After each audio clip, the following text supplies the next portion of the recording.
Buenas, ¿qué tal? ¿Cómo están? Hoy vamos a hablar de las generaciones al borde de un ataque de nervio. La convivencia en Cuba no es nada nuevo, por supuesto, porque en Cuba sabemos que existen muchas familias que viven varias generaciones bajo el mismo techo. El asunto ahora es que hay más tiempo para estar juntos y las generaciones están conviviendo a tiempo completo. La convivencia tiene dos aspectos, uno bonito, uno hermoso y uno muy difícil.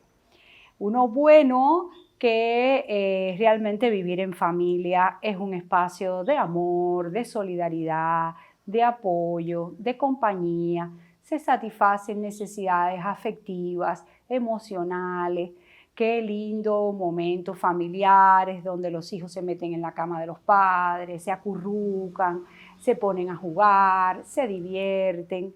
Pero hay una parte de la convivencia, sobre todo cuando coexisten varias generaciones, que es un poco difícil, que es un poco complicado, porque se pueden generar roces, dificultades, se pueden incluso decir cosas que a veces no queremos decir y esta es la parte más complicada de la convivencia. Hoy, pues en la misma casa estamos multiplicando toda una serie de tareas, de roles, de funciones y esto trae una simultaneidad y hace que se sobrecaliente bastante la dinámica familiar.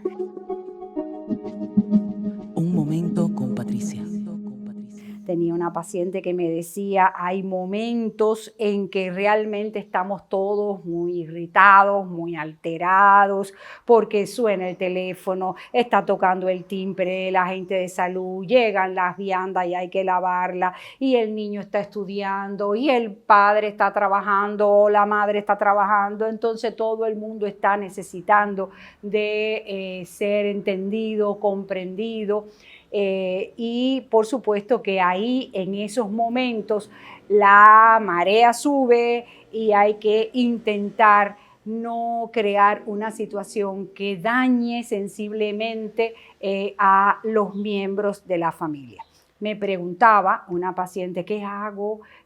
¿Cómo manejo esta situación? Yo creo que la psicología tiene recursos que ofrecer a las familias para que no se generen grandes dolores emocionales y que la familia al final sea el saldo positivo que todos nos llevamos a lo largo de la vida.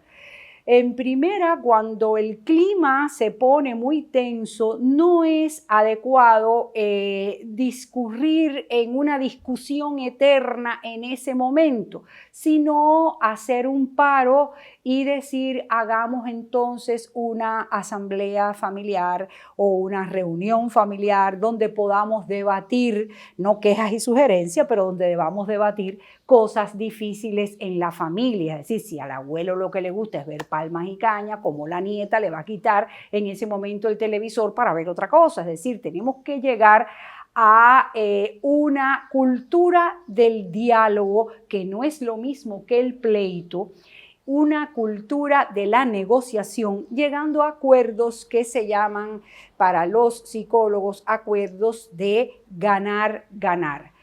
Tenemos que entregar algo, sacrificar algo para recibir, es decir, dar para recibir. Es la única ley de reciprocidad que puede imperar en la familia. Este tipo de acuerdo, ganar, ganar, hacer buenas negociaciones.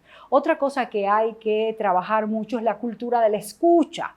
Poder escuchar. Muchas veces no escuchamos, sino ya estamos respondiendo, ya estamos contestando, ya estamos contraatacando y primero hay que escuchar, entender para ser entendido.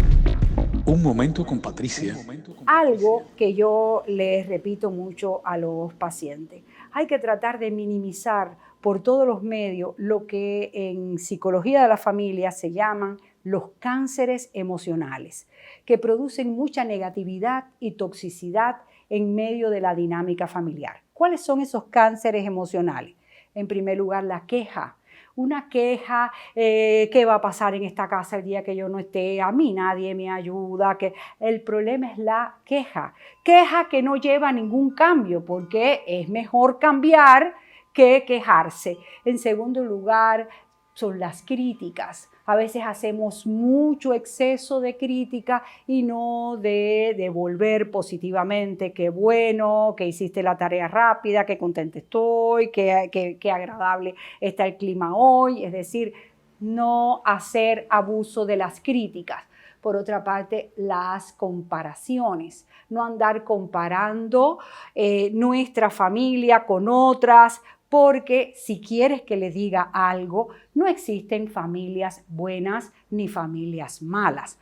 Todas las familias tienen sus fortalezas y todas las familias tienen sus debilidades. Pues habrá que entrenar estas estrategias con mucho cuidado para que cuando podamos lograr no aislarlo y estar no todo el tiempo en quédate en casa, habremos salido fortalecidos, encontrando un clima mejor y que no morir en el intento de haber vivido la pandemia. Nos vemos en otro momento y hasta pronto.